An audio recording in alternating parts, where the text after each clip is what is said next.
cérebro em decorrência de uma trombose venosa.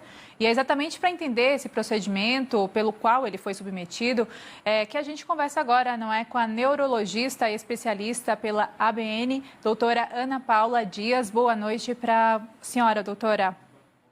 Boa noite, Lene e Felipe. Bom, o que aconteceu nesse caso, porque é uma consequência da Covid também, a situação, né, que levou à morte do Rodrigo Rodrigues? Infelizmente, algumas doenças neurológicas têm sido muito frequentes durante a pandemia do Covid, né? A gente tem tido um aumento do número de AVCs e outras complicações neurológicas, como a trombose venosa cerebral, né? Então, ocorre pela Covid, provavelmente, um aumento dos fatores de coagulação, favorecendo a formação de trombos, né? A trombose venosa cerebral é um evento neurológico extremamente grave, né? Um evento neurológico dramático, principalmente quando ele ocorre em grandes proporções, como provavelmente aconteceu aí com o Rodrigo, infelizmente decorrente da Covid, né? E isso leva a uma síndrome de hipertensão intracraniana. Então, o cérebro não consegue drenar, né, o sangue, porque as artérias levam o sangue até o cérebro e as veias elas drenam, elas retiram ali o sangue. E como ocorre uma espécie de um congestionamento, né, dessa circulação, então ocorre uma hipertensão intracraniana. Isso é um quadro extremamente grave. Agora, doutora, existe algum fator que seja mais assim contribuinte nesse sentido para o desenvolvimento dessa trombose intracraniana? Porque a senhora acabou de falar agora sobre a hipertensão intracraniana. Quem tem, por exemplo, problemas de pressão alta, que também é um grupo de risco da Covid-19, representa esse risco também para esse desenvolvimento no crânio? Olha, o que a gente sabe é que a trombose venosa cerebral, ela ocorre, independente da Covid, né? Ela ocorre mais em pessoas mais jovens, pessoas obesas, mulheres têm uma chance um pouquinho maior e também os tabagistas, tá? É claro que a hipertensão arterial sistêmica, ela é um fator complicador para quase todas as doenças circulatórias, né? E aí a gente pode inferir que sim, também pioraria esse quadro dessa trombose venosa, mas o que provavelmente aconteceu com o Rodrigo, infelizmente, foi aí uma grande complicação dramática da infecção pelo Covid.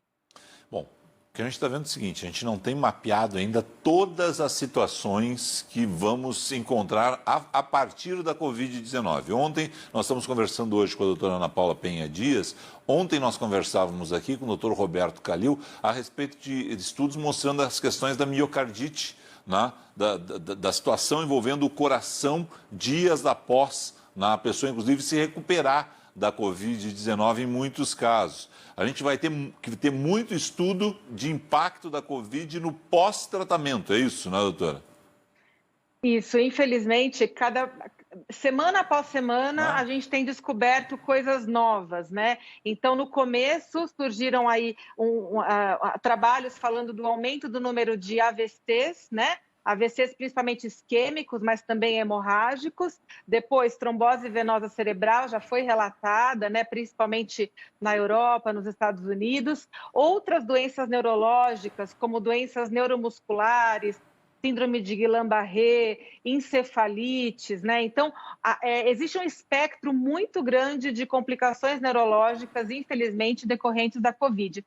Mas a gente pode afirmar, Felipe, que a trombose venosa cerebral, assim como os grandes AVCs, estão entre as manifestações mais dramáticas, né? Porque levam a um quadro de extrema hipertensão intracraniana, onde, assim, é muito raro o paciente sobreviver, principalmente sobreviver sem sequela.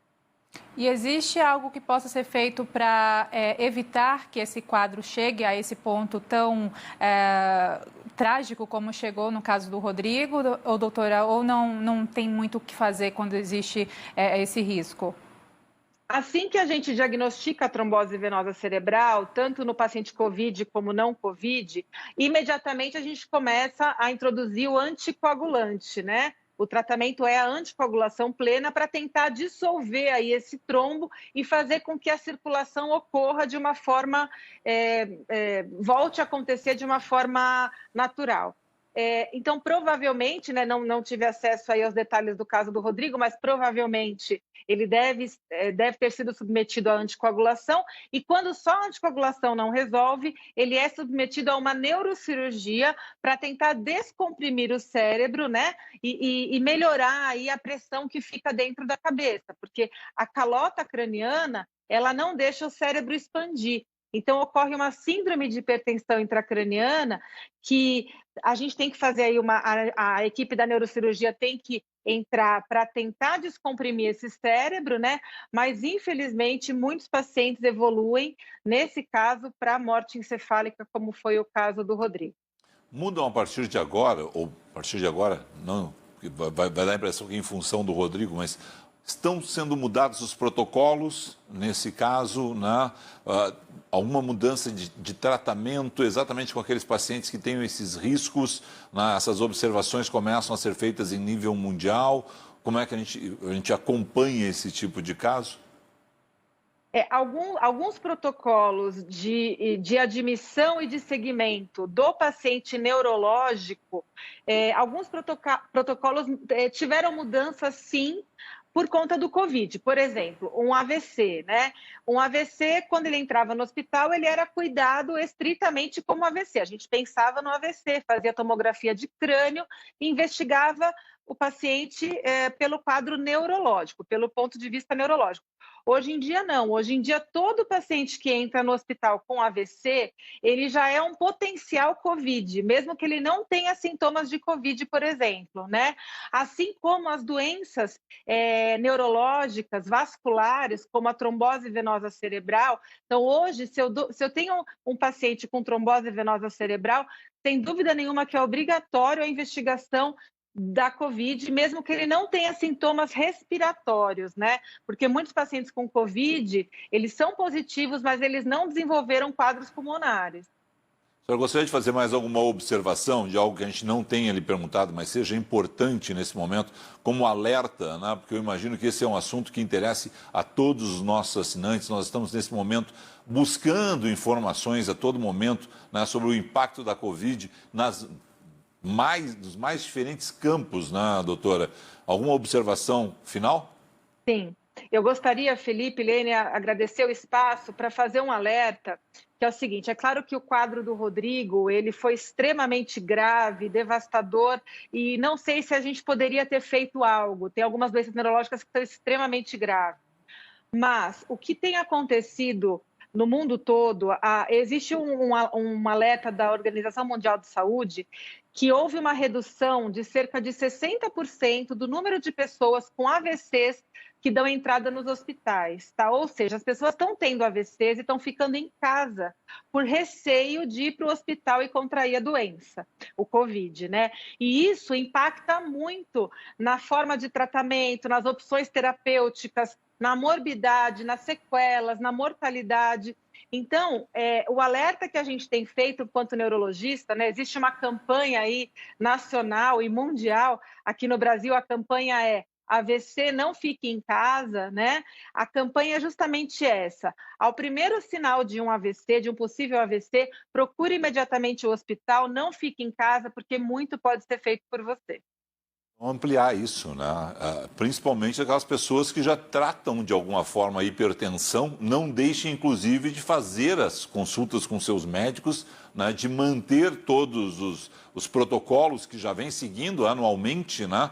Nas consultas com os médicos, porque não dá para dar espaço, né? Para você deixar o tratamento de lado em muitos casos, né? E aí pode levar a essa hipertensão, a um AVC, a uma outra situação, a pessoa em casa, né, não sai para tratar e aí as sequelas são para o resto da vida em muitos casos, né?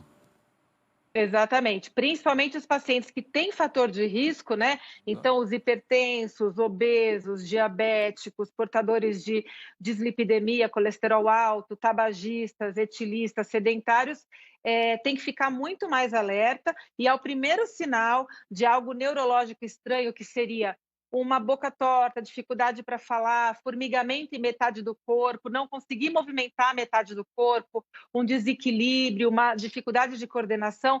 No primeiro sintoma, procure imediatamente o hospital, porque tem muito que pode ser feito, principalmente nas primeiras horas do AVC.